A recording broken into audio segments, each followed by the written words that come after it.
Buenos días a todos y a todas los que del otro lado en esta webinar. Eh, Primero les hago una muy breve presentación y los agradecimientos para esta situación. Soy Nora Gorrochategui y me he desempeñado en las organizaciones públicas durante mucho tiempo y hace unos cuantos años estoy dedicada a la actividad académica. Especialmente quiero agradecer a la secretaria de Gestión y Empleo Público, Ana Castellani, y al subsecretario del INAP, Alejandro Esteves, la oportunidad de dirigirme a quienes están escuchando esta webinar, que quiero señalar particularmente que son el centro de atención de esta nueva gestión y a quienes están dedicados todos los esfuerzos para poder volver a generar la mística de la administración pública. Este es un momento significativo justamente porque marca el comienzo de una nueva gestión, situación que despierta expectativas y ansiedades en los planos personal y profesional.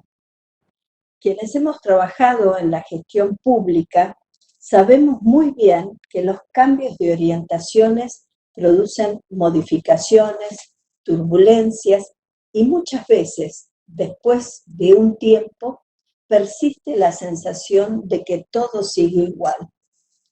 Nueva gestión no implica empezar de cero, borrón y cuenta nueva, sino simplemente señalar la impronta.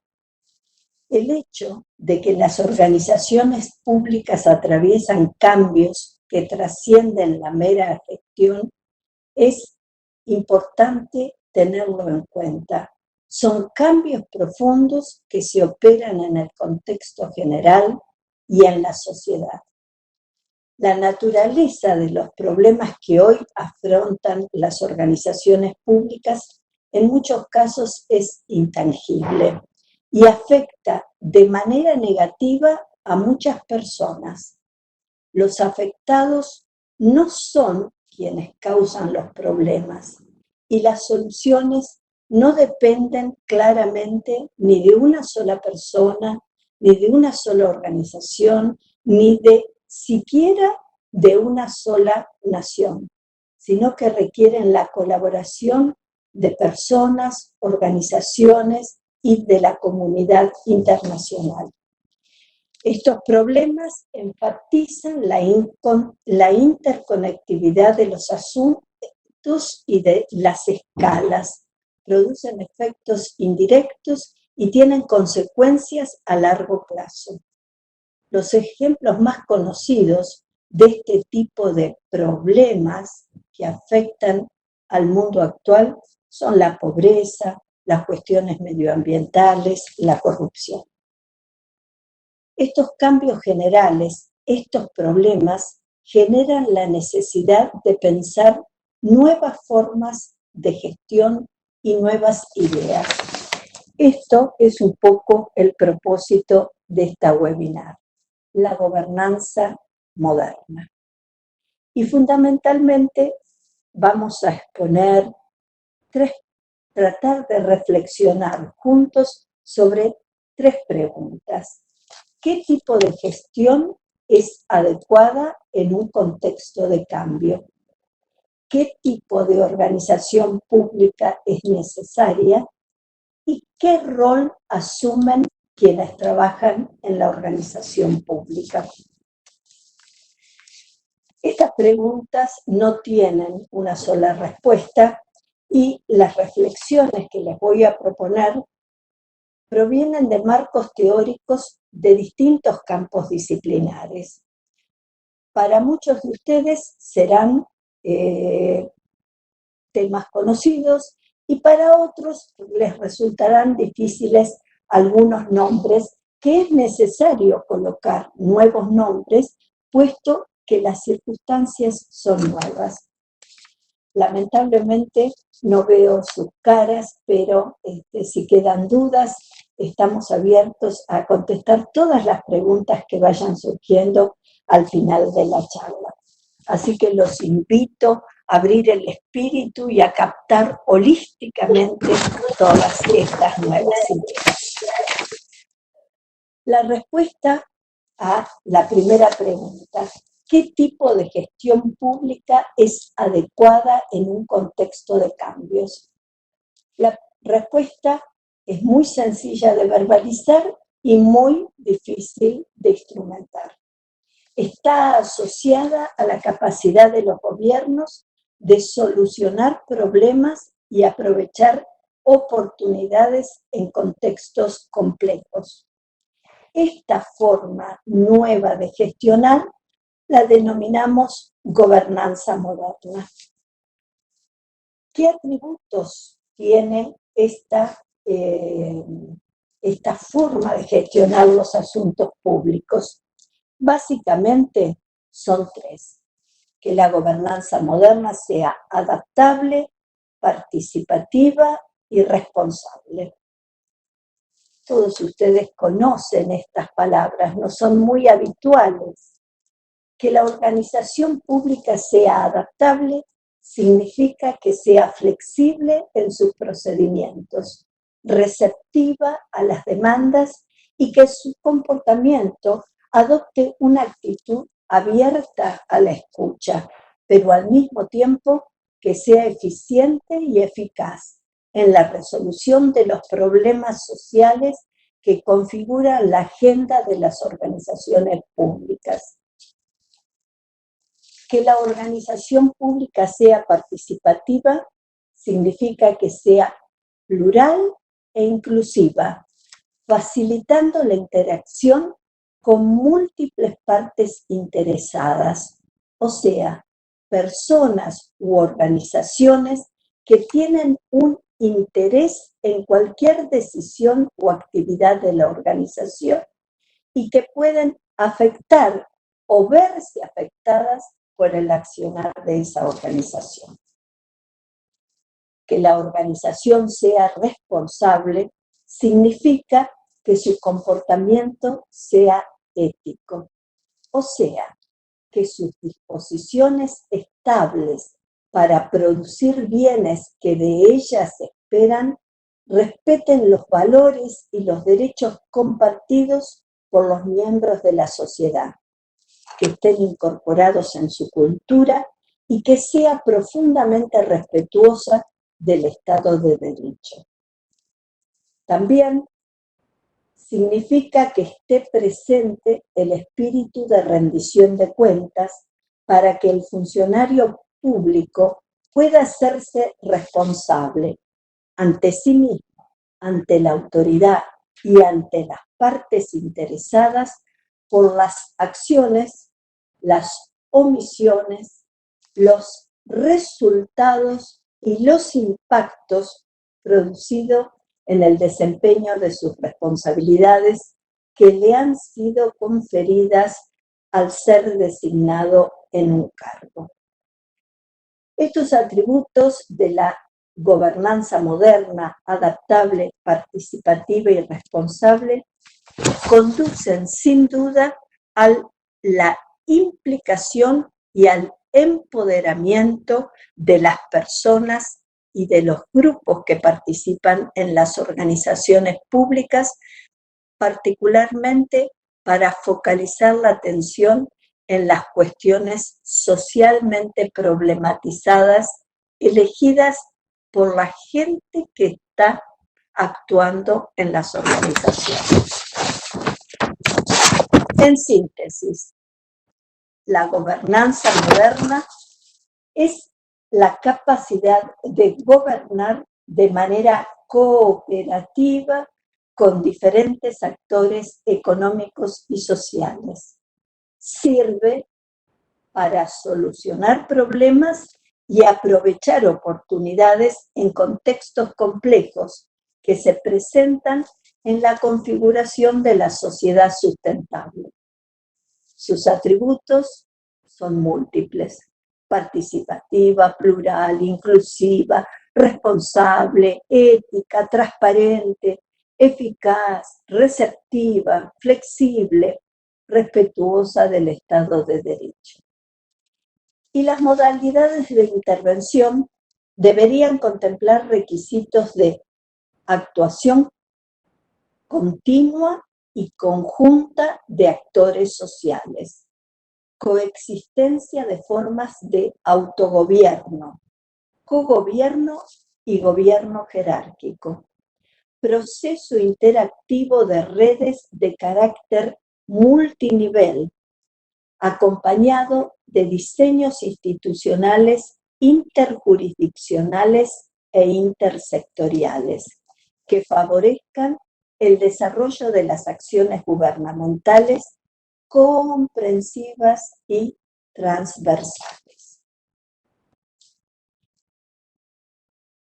Esta es la síntesis de lo que sería un ideal de gobernanza moderna. Y ahora podemos pasar a la segunda pregunta. ¿Qué tipo de organización pública es adecuada para la gobernanza moderna?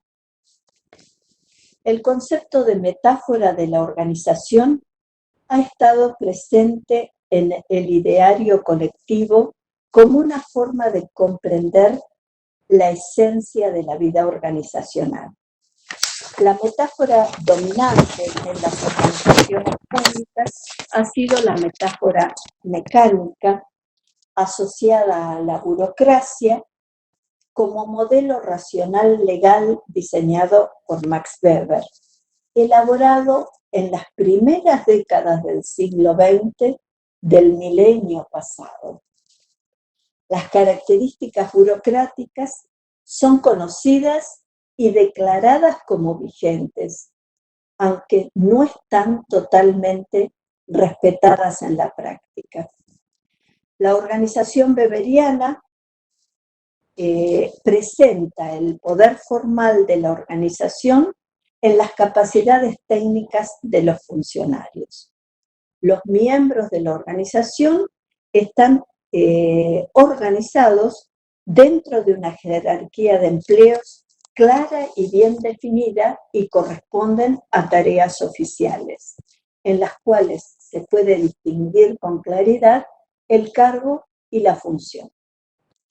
Todo empleo se ocupa sobre la base de una relación contractual, en la cual se remunera mediante un salario fijo que varía según la escala jerárquica. El empleo es una ocupación profesional de sus miembros y constituye una carrera cuya promoción se efectúa según el juicio de los superiores. La organización funciona según principios jerárquicos en los cuales hay claras líneas de responsabilidad y subordinación y responsabilidades bien definidas. Y la autoridad está legalmente establecida y sus actos son oficiales. Sin duda que estas características forman parte de las organizaciones públicas formales. Sin embargo, en su funcionamiento se han desvirtuado y transformado. La burocracia es cada vez menos un modelo racional, puesto que la autoridad aplica normas y procedimientos no siempre impersonales, dando lugar a particularismos. Los mecanismos de acceso no corresponden a los tradicionalmente asociados a la organización racional legal, sino que muchas veces prevalece el criterio del conocimiento personal y el clientelismo. Se ha desdibujado la noción de carrera administrativa. La misma aplicación estricta de la norma puede llegar a producir desviaciones en el logro de los objetivos organizacionales. Las definiciones mecanicistas de las responsabilidades inducen muchas veces actitudes negligentes que se traducen en frases: mi responsabilidad es esta esto es lo que hago y nada más. La jerarquía controla limitadamente lo que sucede en la organización, dado que sus miembros recrean sus actividades. Entonces, cabe señalar que no solo en la práctica cotidiana se desdibujan las características de las organizaciones burocráticas, sino también que las condiciones en las que surgieron las formas burocráticas no son las actuales. El desarrollo de las organizaciones burocráticas se fundamenta en los intentos racionalizadores de la sociedad y en el crecimiento de las grandes organizaciones operado durante las primeras décadas del siglo XX. La naturaleza de los problemas que se pretendía enfrentar en ese modelo corresponden a situaciones contextuales relativamente estables, con evolución lenta y a lo largo del tiempo, atendiendo a solucionar problemas puntuales y definidos, y en los que se podía identificar con claridad causa, acción, efecto. Como ya señalamos, estas no son las situaciones en las cuales operan las organizaciones públicas hoy. Reitero, y en síntesis, las características de la metáfora burocrática no corresponden con la realidad del funcionamiento de las organizaciones públicas. Y el cambio de época es un hecho, y la naturaleza de los problemas que enfrentan las organizaciones públicas es distinta de aquella cuando fue pensada la organización pública weberiana. Entonces, la pregunta es, ¿cuál es la metáfora de organización pública que se adapta a las nuevas circunstancias? Los nuevos aportes de la teoría general de sistemas efectuados desde el campo de la sociología por Niklas Luhmann y los aportes de la neurociencia, fundamentalmente realizados por Humberto Maturana, suministran una visión diferente de las organizaciones.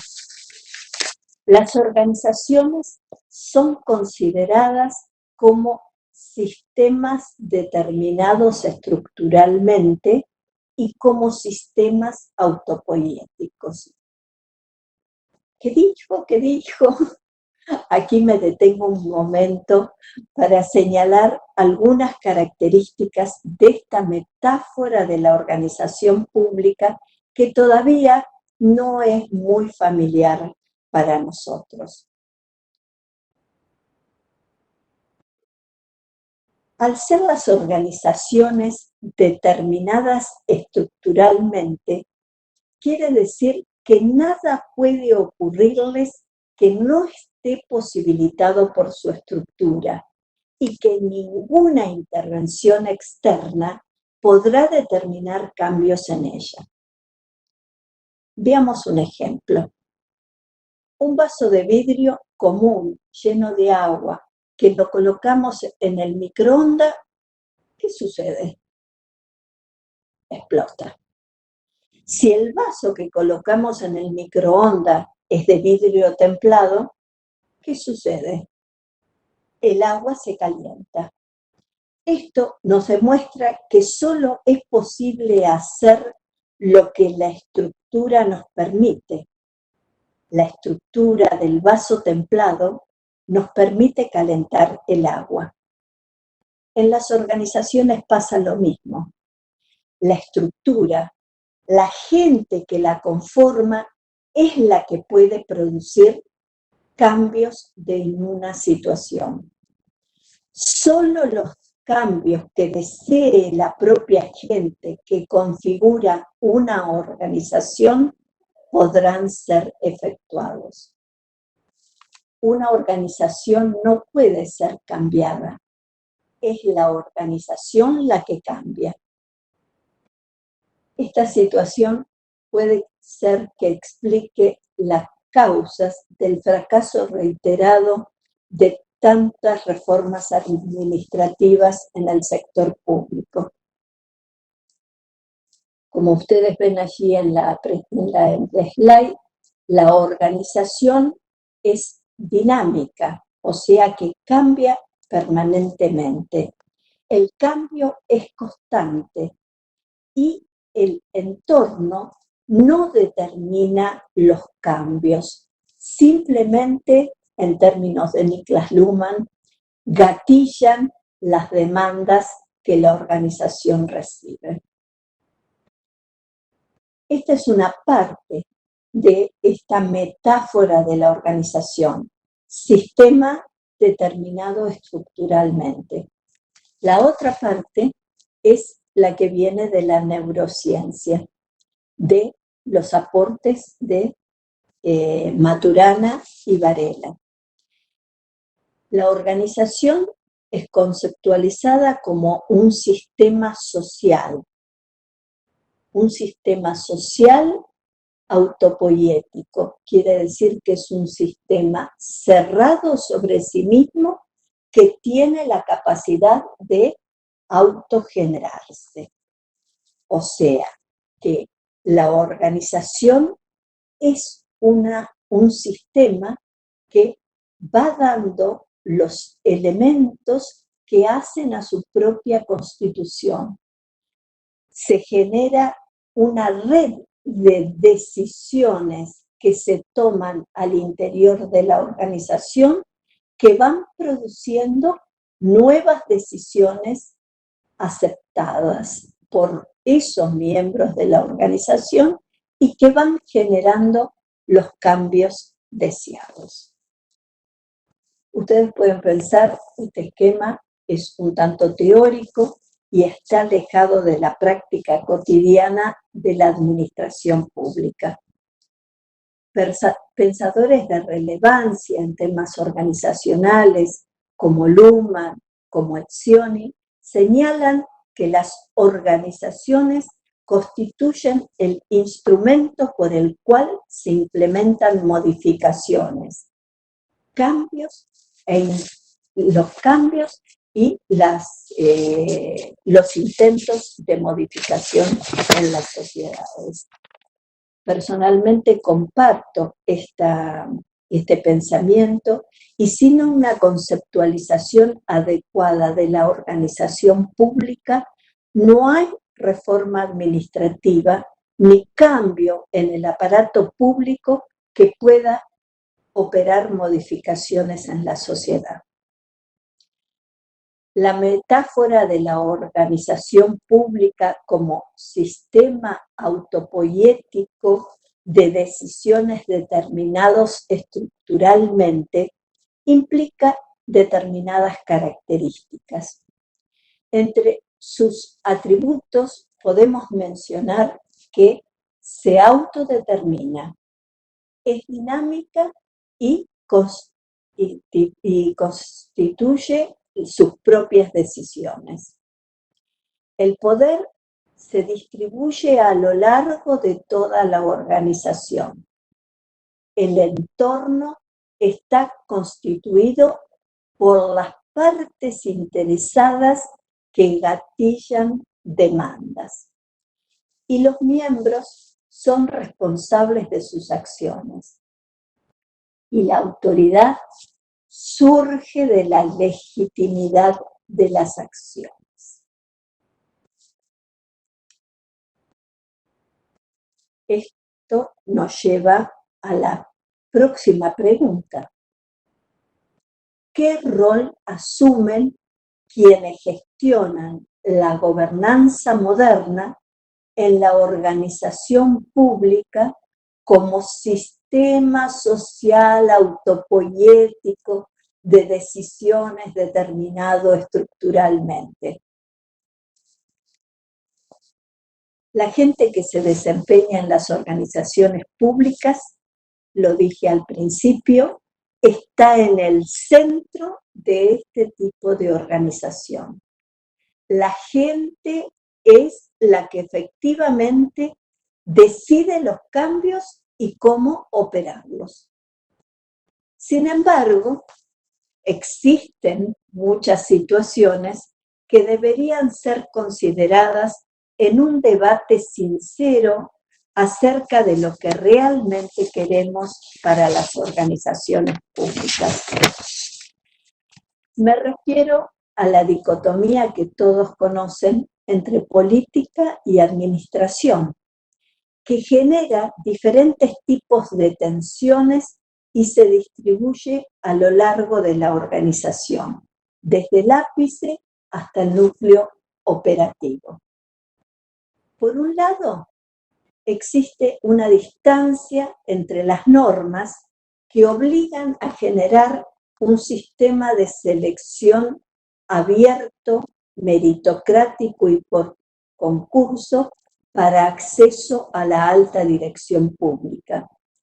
Y, por el otro, la necesidad de quienes acceden legítimamente al poder de designar funcionarios de su confianza.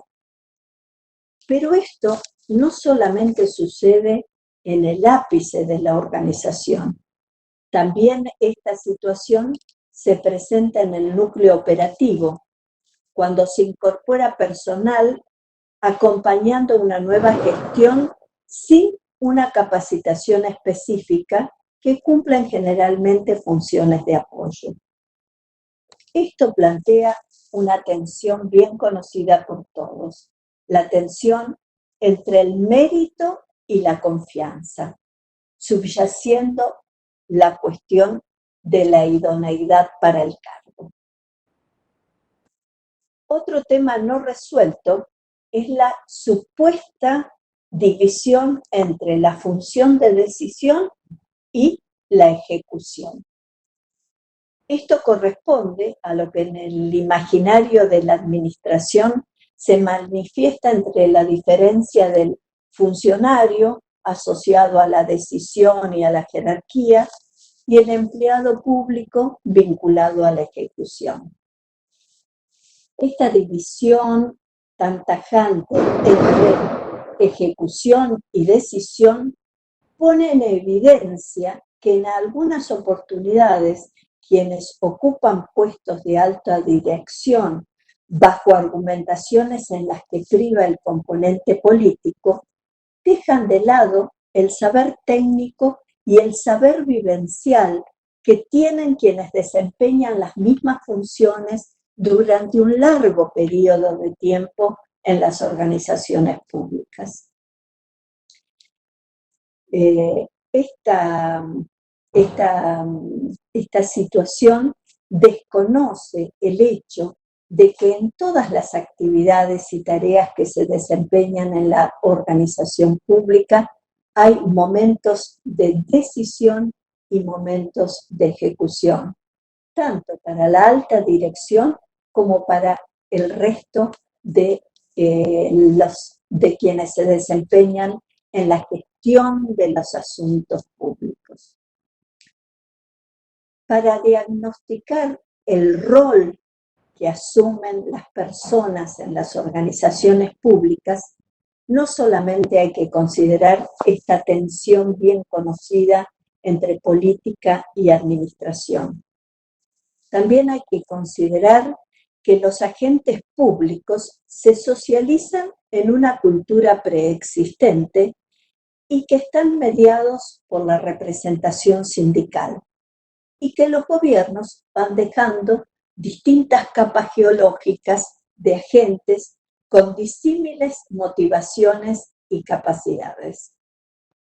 También hay que tener en cuenta que la motivación de los agentes públicos al momento de asumir la nueva gestión presenta una gama de motivaciones que van desde la adhesión por convicción o por conveniencia, pasando por la indiferencia o el desánimo en función de experiencias negativas pasadas anteriormente o simplemente por desmotivación por las tareas, hasta llegar a quienes ejercen la oposición burocrática, cuyo propósito es solamente obstaculizar. El hecho es que tenemos que modificar esta mirada sobre toda esta relación de situaciones que pasan en las organizaciones públicas. Tenemos que considerar que las personas son los activos intangibles más valiosos de las organizaciones públicas. En ellos hay que depositar confianza y esfuerzos. Son las personas que están en las organizaciones con quienes hay que trabajar y con los que hay que recrear la mística de la gestión de los asuntos públicos. Es indispensable reformular la gestión del capital humano en sus distintos subsistemas, en el subsistema de relaciones laborales, en el subsistema de calidad de vida y en el subsistema de desarrollo.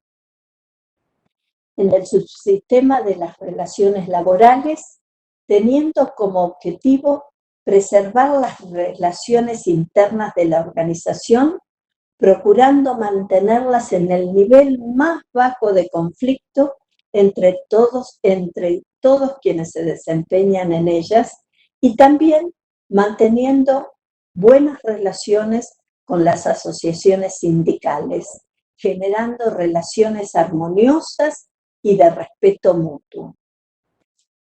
El subsistema de la calidad de vida laboral tiene que incluir el cuidado de la salud física y mental de quienes se desempeñan en las organizaciones y también velar por el ambiente laboral.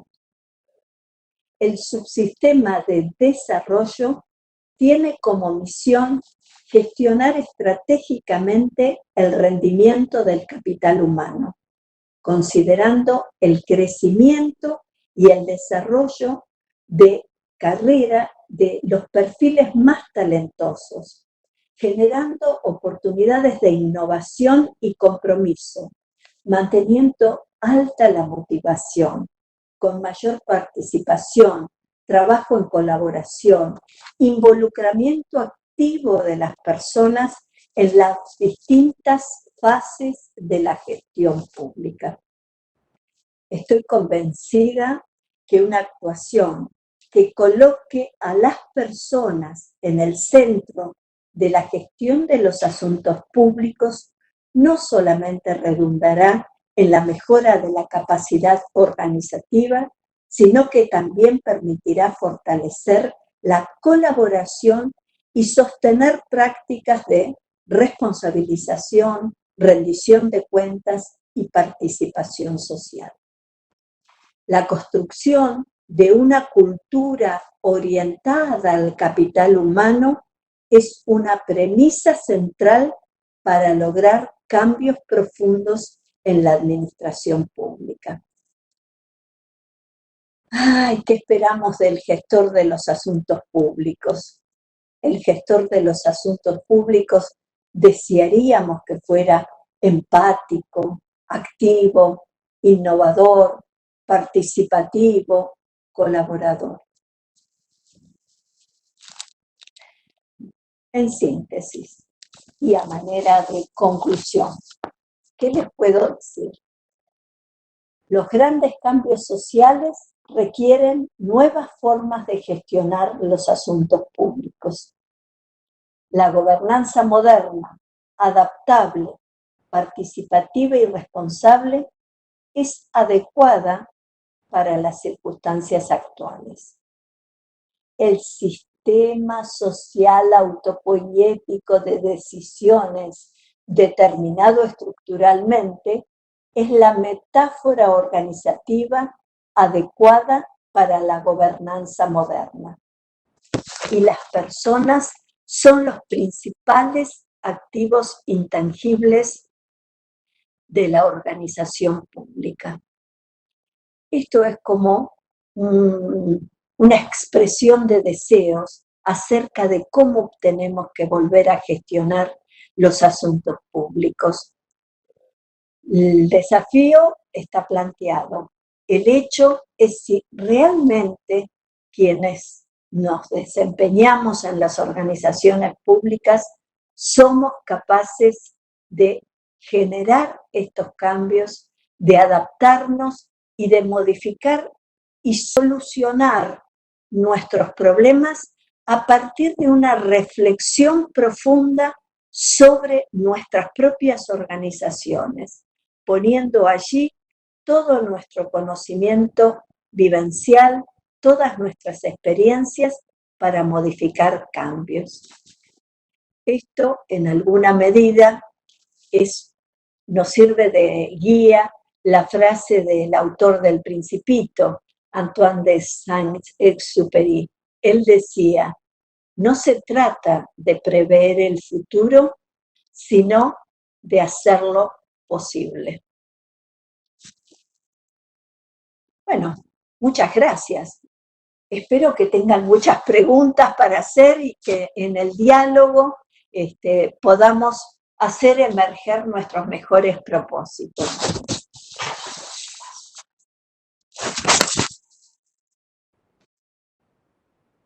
A ver. ¿Qué preguntas tenemos aquí?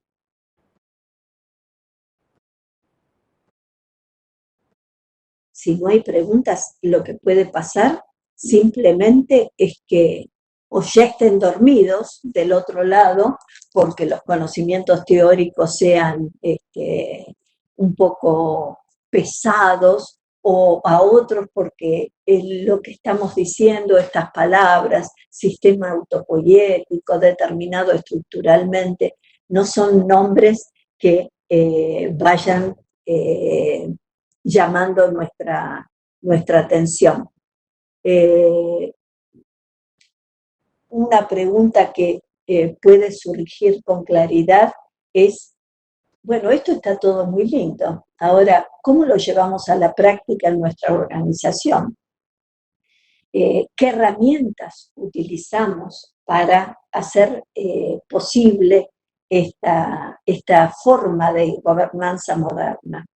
Y bueno, en alguna medida yo ya di algunos lineamientos de las características que tendrían que tener esos instrumentos.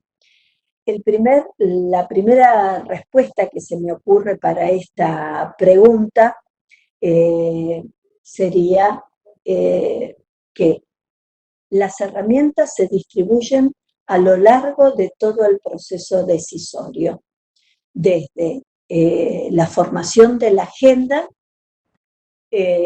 la determinación de qué temas van a ser incorporados en la agenda de la organización, o sea que van a constituirse en cuestiones socialmente problematizadas, o sea, problemas que la gente que está en la organización ha decidido seleccionar para actuar sobre ellos. ¿Y cómo lo ha seleccionado? En conjunto con sus partes interesadas, en diálogos y utilizando mecanismos de participación activa con todas las partes interesadas. Cuando hablamos de partes interesadas, hay marcos teóricos allí atrás que nos hablan de esta actuación de la gente.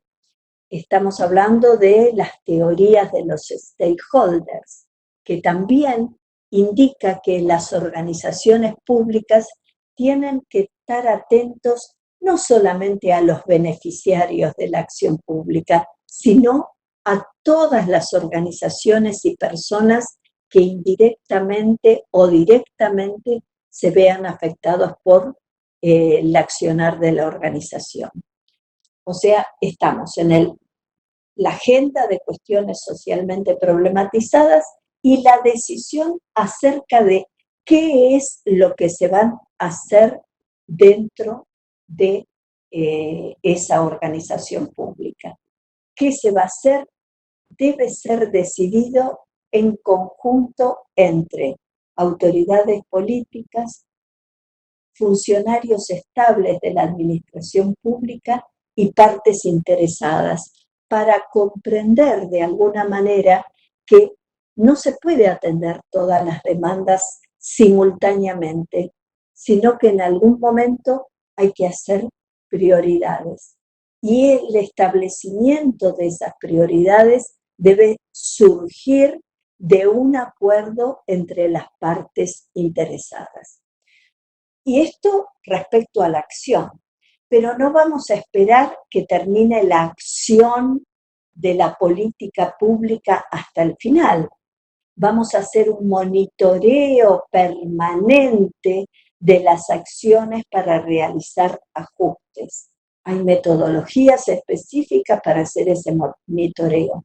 El monitoreo es distinto de la rendición de cuentas. La rendición de cuentas viene como consecuencia de la finalización de la acción y se hace a posteriori de la acción. Todo este proceso debe ser transparente, debe ser abierto al diálogo y, ya les digo, para cada una de las partes del proceso decisorio, del proceso de gestión de los asuntos públicos, hay tecnologías específicas.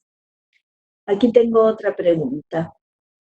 Tengo una pregunta sobre las organizaciones sociales como sistemas sociales. No entiendo por qué se consideran sistemas cerrados. Esta pregunta realmente es muy interesante porque justamente hay que señalar qué entendemos por sistemas sociales. No nos estamos refiriendo a sistemas sociales como nosotros habitualmente lo utilizamos como organizaciones sociales, organizaciones de la comunidad. No sé si va por ese lado la pregunta, pero si va por ese lado la pregunta, las organizaciones de base, las organizaciones sociales, es una cosa. Al hablar de organizaciones como sistemas sociales, estamos usando una vieja terminología de las organizaciones que considera precisamente que la gente es el principal componente de la organización y por lo tanto en su interrelación con otras personas configuran lo que técnicamente se llaman sistemas sociales. En ese sentido está utilizado acá.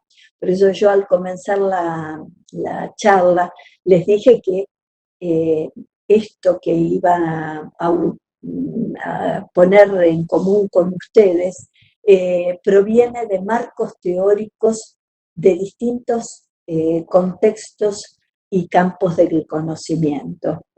En ese sentido estoy hablando de sistema social. Y cuando decimos sistemas cerrados, estamos haciendo referencia a las nuevas teorías general de sistemas y a los aportes de la neurociencia. Nuestros colegas chilenos, Maturana y Varela, hicieron descubrimientos muy importantes acerca del comportamiento de las células. Ellos son de base biólogos y descubrieron que una célula no muere, cuando muere, la célula que está al lado comienza a través de sus redes, a desarrollar las funciones que desarrollaba la célula muerta. Esto tuvo implicancias muy grandes en las neurociencias. Recuerdan ustedes que con el tema de los accidentes cerebrovasculares, estos descubrimientos de Maturana y Varela, que no llegaron a ganar el premio Nobel, pero sí recibieron las más altas distinciones por estos descubrimientos, nos permitieron tomar conciencia de que las células tienen una capacidad de autogenerarse precisamente porque funcionan como sistemas cerrados. Este concepto, que vino de la neurociencia, fue aplicado en el conocimiento organizacional. Y es en ese sentido que los desarrollos de la Escuela de Frankfurt con Niklas Luhmann y Jürgen Habermas consideraron a las organizaciones como sistemas cerrados. En este sentido está utilizado el concepto de sistemas cerrados. Por eso les digo que a veces nos cuesta incorporar estas nuevas palabras, estos nuevos conceptos, pero el hecho que se quiere aplicar en esta nueva metáfora organizacional es que la organización pública que reflexiona sobre sí misma, sobre su comportamiento, sobre sus potencialidades, puede decidir qué cambios está en condiciones de producir como sistema cerrado, no por influencias que vengan de afuera determinen qué cambios hay que hacer. Por eso dice que el entorno gatilla demandas, pero si la organización no las acepta, esos cambios no pueden ser operados. ¿Qué rol debería tener en la transición hacia la gobernanza moderna? ¡Ay, qué buena pregunta esta! Sin duda que cuando hablamos de partes interesadas, acá no les voy a dar toda la teoría de partes interesadas, pero la ciudadanía, esa gente que no tiene un rol frente al asunto público en carácter de beneficiario directo de una acción pública o beneficiario de la acción de gobierno, sino simplemente que está allí expectante para ver cómo le afecta estas cosas a otras personas, aunque a uno individualmente no, no le afecte la decisión de la organización pública.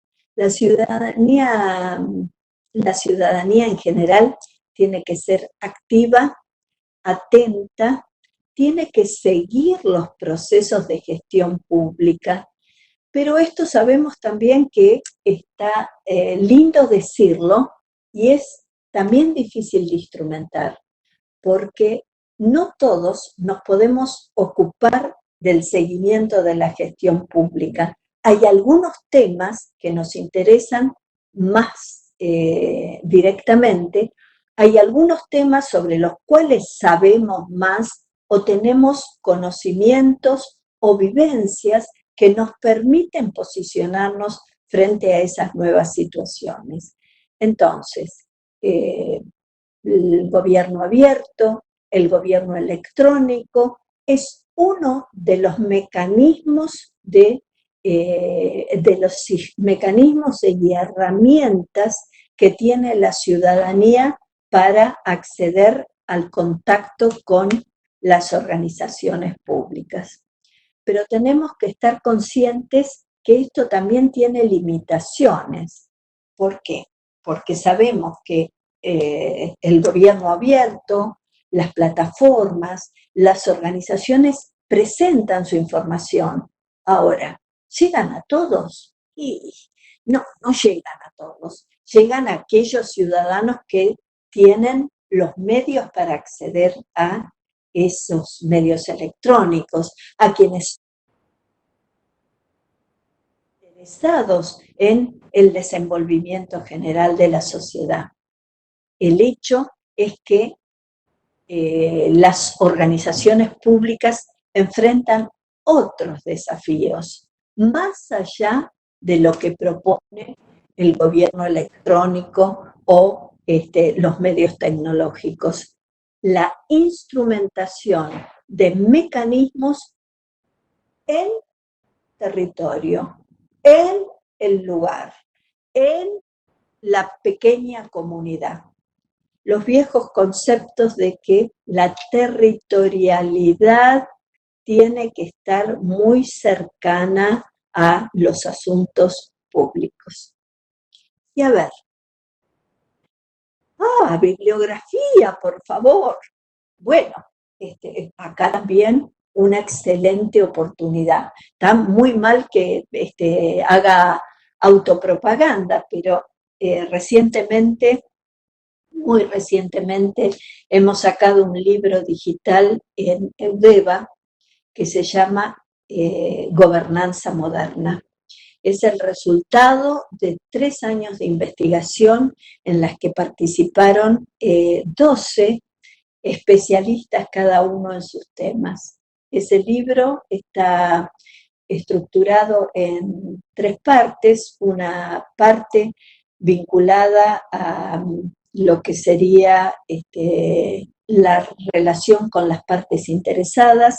Hay estudios de casos de cómo se han aplicado en nuestro país metodologías de vinculación con las partes interesadas en las cuestiones medioambientales, de Famatina, el clúster Shale de Vaca Muerta, en programas sociales y en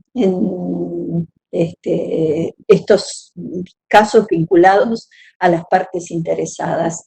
Tenemos otra parte vinculada a la lucha contra la corrupción, que se presenta una evolución de cómo se ha dado el proceso de rendición de cuentas en nuestro país y de lucha contra la corrupción, y hay un aporte de una especialista de Ecuador que cuenta el caso de Ecuador y el tema también de la legislación nacional vinculado al lavado de dinero.